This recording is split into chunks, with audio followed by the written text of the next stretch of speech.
All right. Good afternoon, YouTube. Good afternoon, YouTubers, and everyone out there on the World Wide Web. Just want to start off this week by saying happy Saturday, first of all, or whatever day you may be viewing this video. I hope you're having a great day. I hope you are taking care of yourself and staying calm and carrying on. That was the phrase maybe 10 years ago that we still need to do. We still need to keep calm and carry on. And speaking of keeping calm and carrying on, I want to thank you all for your patience as you watch these videos with me. It's a learning process for everybody here. So I just want to say thank you for your support and thank you for your patience. And if you have any questions or comments, as always, drop them in the live chat, and hopefully YouTube is doing its thing and I will respond to them. And if I don't get to them in the live chat, just leave them in the comment section and I'll get back to you then. Also, I'm available for lessons. Reach out to me on YouTube. Go to my website, nathangoheen.com. We'll set up a little consultation, a little 10-minute, 15-minute consultation to see what I can help you with. And we'll go from there. Consultation is free. If you don't like the lessons, it's money back guarantee. So you can wash your hands, wipe away with no worries about anything. But yeah, reach out to me. I would love to help you. That's, I say this every time, but I'm doing this to just try to share knowledge that I've gained over my 40 years in life and, 30 in the music world. Okay, so enough talk. Let's rock. Last week we were talking about having healthy recording levels. So if you didn't get a chance to see it or don't remember, whatever, when one of the first steps to recording audio is making sure we have a healthy signal. And by healthy signal, I mean we want to be monitoring our input signal and having it be averaged out at about negative 18 to negative 20 RMS. So that means you're going to have some peaks that are hitting harder. I don't know, I would say maybe like -9 to -6, maybe even -3, depending on the source. But making sure you can get that signal in a nice, comfortable range. You don't want it too low because then you don't have enough information. You start to lose audio fidelity. You don't want it too high because then it becomes difficult to work with the audio. Not as much in the digital domain, it seems to be, but still it's good practice to get into. It's not going to do you any harm. So take the couple minutes that it takes to set your levels right and get yourself a good recording. So what I now wanted to talk about today was how do we start to manipulate, or in the music world, how do we start to process? How do we start to mix? We've got these audio files. Now we need to treat them a little bit. So, as you can see right here, I've got the bass piano. I recorded these on 2 different takes. So I got the bass piano, both in a left channel and a right channel, and then in the middle. And then I've got the piano melody, left channel, right channel, and the middle. So let's just play this, kind of remember what we've got. And let's bring up our mixer. So the first thing that I kind of want to talk about is that Obviously it's a little bit, I did this a little bit funny, recording the left hand as it is and then recording the right hand as it is. Most times you're going to record it together, but this time I didn't. But that aside, like I said, I've got this stereo pair of microphones, and then I've also got this single mono. So I've what is it called? I've grouped together the two mono sources and the two stereo pairs. So right, I can take out the mono source right now, and this is just the stereo microphones.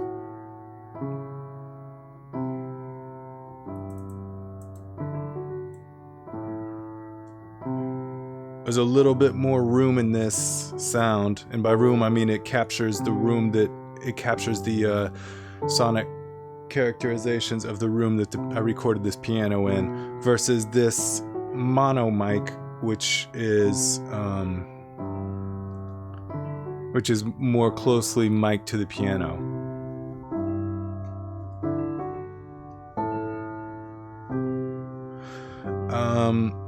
I happen to like the stereo capture sonically better, but the roominess of it is not something that I'm particularly wanting.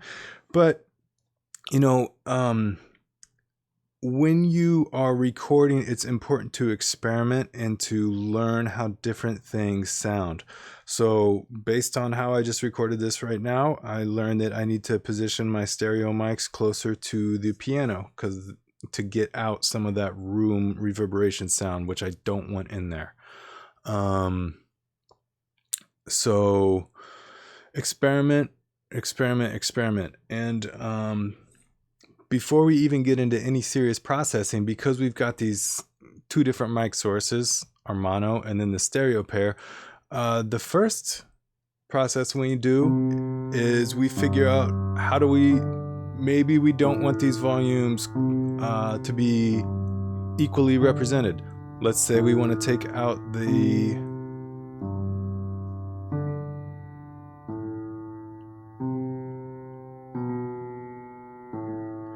you hear how it kind of loses its center, it loses its the directness, I would say, when I pull out the middle mic, put it back in.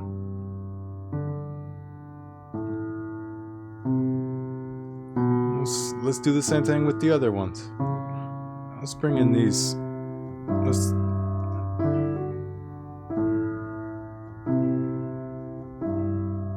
Did you hear that? The piano just got much more closer.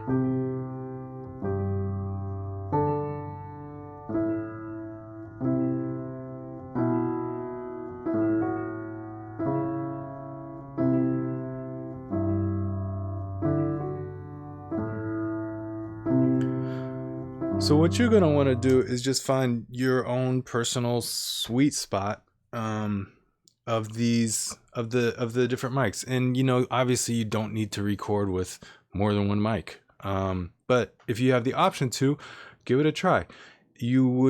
It's interesting how you can use different mics to affect the sound. Instead of being like, wow, I need to EQ this, it could just be like, wow, I need more of this mic in the mix.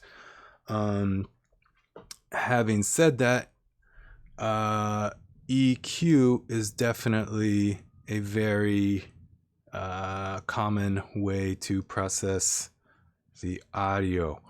I'm just gonna give you some overviews here. Nothing. Oh shoot, this must be on my other monitor. Nothing too crazy or specific. But sorry. Yeah, just give you like a quick overview of what the common processing typically may have, and then how to work within that. So let's say, and then you can come off. Okay, so let's say we've got our EQ right here.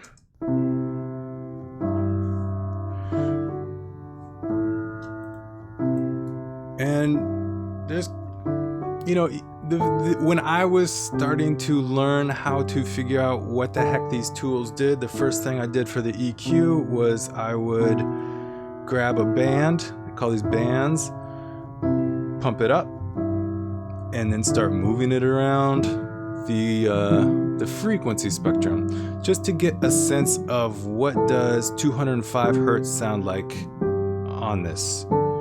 What does 305 hertz sound like here? Just to get myself comfortable with where frequencies lie. It's really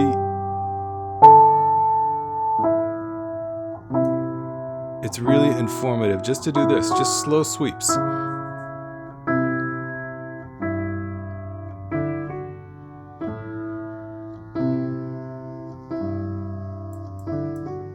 You all hear that? 5,000 hertz.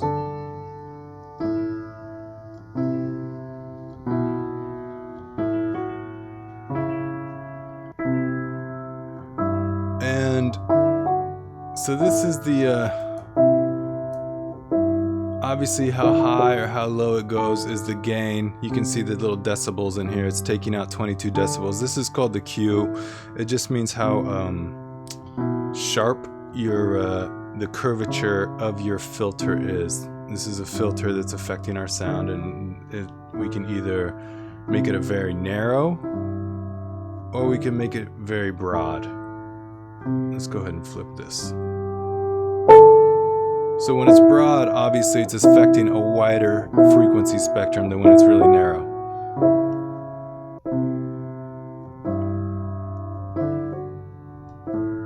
Alright, I hope that makes sense. Let's bring you down to 0. So just for example, what I had kind of dialed in was a high pass filter here. High pass means that the highs go through and the low end is kind of cut out. It's probably the most basic filter. Maybe not basic, but one of the most popular. Maybe that's a better word for it. Then I took a little bit, I cut a little bit out from this 315 hertz range. These are kind of like the low mids. It was getting a little bit boxy. Plus, I think one of the tones, the third of this song, the E, is right around here, and it was getting a little bit overbearing. Took out, looks to be 4.5 at 1400. Had another really broad cut at 2050 hertz. And then let's see, and then a shelf. This is a high shelf. Basically you got a high pass filter, meaning that the highs pass through and the lows get cut. High pass filter. This is a low shelf right here. So low shelf just means basically if you want to, let me get everything else off of here so you can see.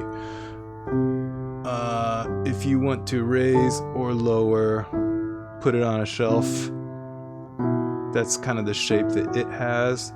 Similar to a high pass filter, but not as dramatic as you can see. And then these are called like peak filters, band filters, bands. Here's a high shelf, same thing, but on the highs instead of the lows. It's the shape that it kind of gives. And then finally we have our low pass filter, which means that anything above this thing is going to get cut. Same thing, except same thing as the high pass filter, but the opposite. It's a little bit confusing in the terminology, I always have to think for a second. But this is a low pass filter. All right, let's kind of dial in back what I think I may have had. Cool, those are all there. All right, so I'm gonna do a little before and after. And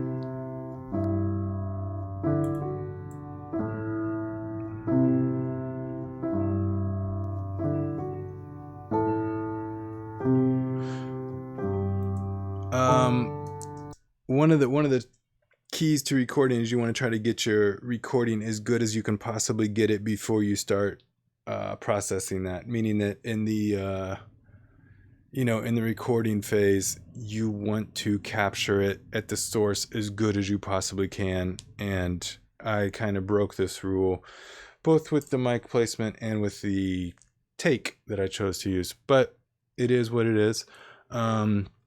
But you always want to try to fix the problem as soon as you encounter the problem. So keep that in mind. Keep that in mind. These are tools to help us correct. These are not tools to these are tools to help us correct and to get what we are wanting out. Let's see here. I guess we have a little bit of time to talk about the compressor. This is basically, it just it helps smooth out, even out. Well, there we go. Dynamics, and you can really do a lot of things with compressors. But one of their most common usages is to just even out your performance. Right now the compressor is there, it's engaged. Okay, compressors are cool because a lot of them have visual representation telling you when they are active. So threshold is the point at which the compressor starts to work. Once your signal passes negative 20 dB, this compressor is going to kick in. You can adjust it. As you can see right now, the compressor is off. You can push it harder. At negative 40 dB, your compressor is working much harder than it was at negative 20 dB. And ratio is for every, what is it? For every 2 dB over the threshold, it's going to sound as if it is 1 dB over the threshold. That's a little bit, that was tough for me to get, but hey, Maria.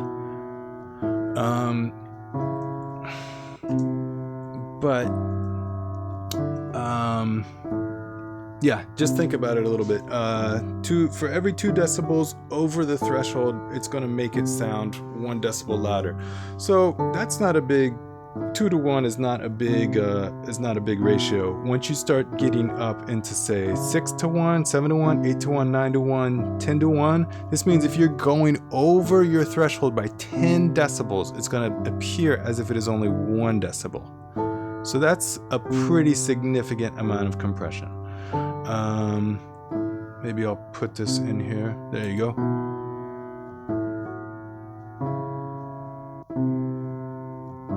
And then you can start to hear it working. And the speed that it works at is determined by the attack and the release. These aren't on every compressor. All of these controls are not on every compressor, but these are very common controls that you would encounter on a compressor. So attack is just basically how long it takes for your signal to get, for the compressor to become fully activated. And it's in milliseconds, 10 milliseconds. That's medium-ish. You can really get some of these quite fast, 0.5 milliseconds. I'm not sure how this one's going to respond, but this says 0 milliseconds, as in it's just happening instantaneously. This is good for if you have really percussive material. Maybe you want to lower your attack time. And like I said, you can really open this up.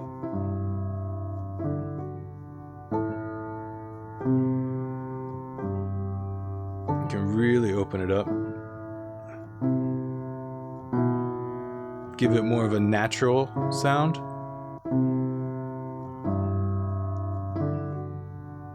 I mean, this is already such a kind of a wonky setting that it's not going to sound too natural to begin with. But similarly to the EQ, if you go with really extreme settings at first, it will help. When I was learning this, I went with really extreme settings just to play around with them, just to hear what the settings did. You're probably not going to use it in a practicals application, but it definitely helps the learning process. So, a 30-to-1 ratio with this threshold all the way down here. It sounds not terribly good, but it lets you know what the heck the compressor is doing. And then the release time is how long it takes for once the signal passes the other side of the threshold, how long it takes to release the compressor from working. So again, in milliseconds, this is very fast, and I have not used this, but maybe you'll find an application for a 10 millisecond release. Matter of fact, let's pull this down. There we go. Give it a chance to reset. That's part of the cool thing, is you can see the compressor working, and then you can really open it up.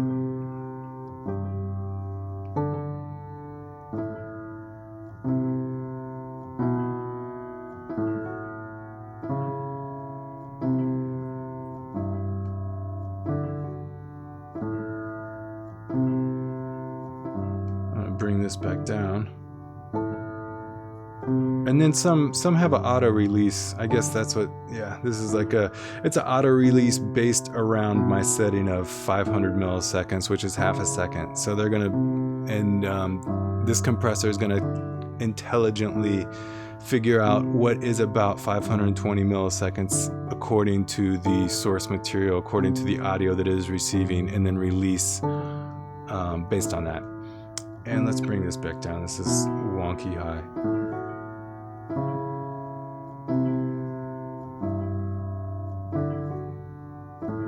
And so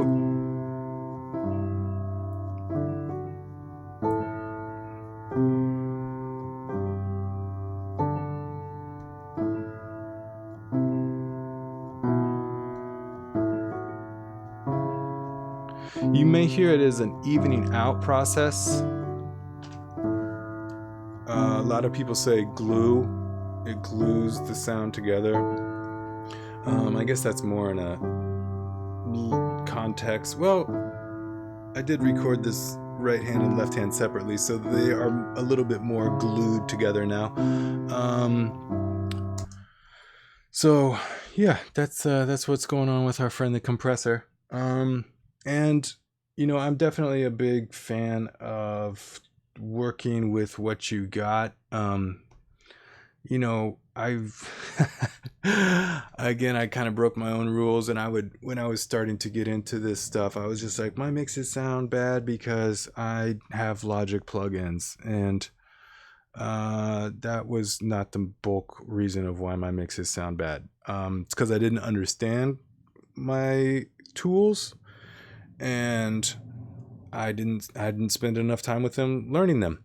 So if you just have your DAW stock plugins, that's great. Learn the heck out of them, because they can teach you a lot. Don't be afraid of that. What's the quote? Do the best you can with what you have where you are. I love that quote. I saw it on my high school English teacher's wall, and for some reason it stuck with me. I guess I really resonate with it. So I hope that was a little bit helpful, learning about EQ, compression. Running a little bit over time here. Does anybody have Any questions? Good to see you. Exploring Soul with Anne Marie. Maria, good to see you. Thank you for the support. I've been trying to keep these videos under 20 minutes, but today I went a little bit over. I hope that that's not a problem. Again, any questions or anything, write them in the comments. Reach out to me if you're interested in lessons. I would love to help you achieve some musical goals that you may have for yourself. Even if you're afraid of those goals or intimidated by those goals or what have you, reach out. Let's make it happen. We'll do the best with what we can. We'll do the best with what we have, where we are. Wow, I confused myself there. Do the best with what you can, where you have. Do the best with what you have, where you are right now. God, that was a serious George Bush moment. Okay, I hope everybody appreciated this and got something out of it. I will see you all next time.